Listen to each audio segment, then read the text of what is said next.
Hello, ladies. How are we? How are you? I'm good. I'm great. You. I am loving the third season of Narcos Mexico. I'm especially Yes. loving the focus on the ladies. So, Mayra, when we meet Enedina this season, again, she's in a different place than we saw her before. We get to a little bit more focus on the domestic side of her life, or the more, the softer side, if you will. Can you talk about exploring that? Well, it was beautiful. She fell in love. I think Mayra will never get married, never. And now I have the chance to experience a great wedding. Oh, So I think she believes that she can get out of this business because she's in love and she wants to be in her house with her husband. And then everything changes. Yeah, it was a very nice wedding, though. I wish I could have been there. But Luisa, welcome to Narcos Mexico. It was so nice to get this new avenue to explore through a journalist's eyes. Can you talk about this balance between being, a righteous journalist, ready to expose corruption, and then also, you're in shark-infested waters. Maybe you could die at any moment. You could get bitten. Right.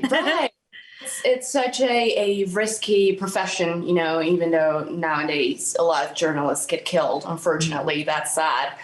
But Andrea's motor is the truth, so she'll do whatever it takes to have the truth, and to have the people know what's really going on, out there, because there were a lot of lies and there were a lot of things, going on out there, and things to make people not think about the real issue, that was Narcos. So Andrea will do anything that it's possible to take that out, Yes, we support it. Mayra, as you mentioned, things cannot stay in blissful domesticity for Enedina. So she has to take a turn for the perhaps more savage, more business oriented. What is it like to kind of be the power behind the throne of the Arellano cartel? Oh my God. I think the character of Enedina, for me, she shows that we can take different paths when something very painful happens to us. So she took the revenge path, and I have to show that they cannot laugh of us, and we are the stronger here, and we're gonna. So she twists the objective. The past season, she was like, my family is first, and that's it. And now it's like, yes, my family is first, but I'm gonna show you that we are powerful, and I'm gonna show you that we are with all the control of this business. So I think that makes our cartel weak. Yeah. Yeah, you had a point to prove. We'll see if it gets carried through. Finally, Luisa, I love the dynamic with Salgado. Can you talk a little bit about that mentorship?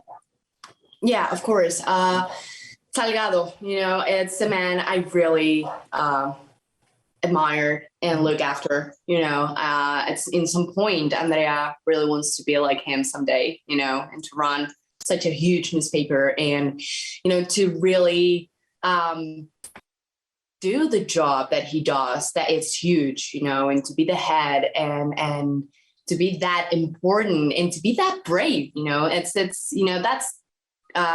what I think Salgado sees in Andrea, at first, she's like, hey, but I can do it. He was like, okay, at first it was like, no, but then he was like, okay, yeah, he was kind of like figuring out what I really wanted, and that we were both going to the same direction. It was not a matter of age, because of course I was younger, but he was like, he had the idea and vision that someday, yes, I can run his newspaper, and that I can become him, that woman. So yeah. Yes. I love seeing both powerful ladies this season. And so it's really great to see the show go out on a strong note with both of you. Thank you guys so much.